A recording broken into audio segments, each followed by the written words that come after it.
And the winner, Pato na lang po ang naiwan sa lahat ng mga pinadala ng Team Kulalabo. So, the others are here. Oh my goodness, Apo. So, yung mga 12 kilos siguro, Atoy. Kasi mga pang may 1 kilo, Atoy, di ba? Oh. Ano naman, pwede naman siguro, kasi siya mula siguro gana Manila. Yung gana Manila, naka-freezer, mag-survive. Kaso, Hindi talaga. hindi.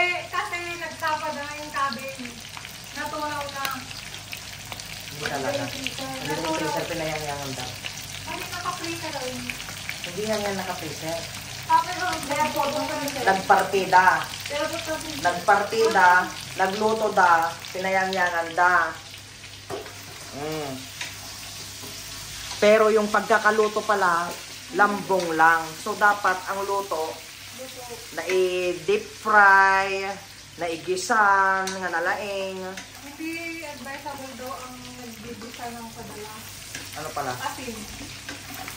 Asin. lang.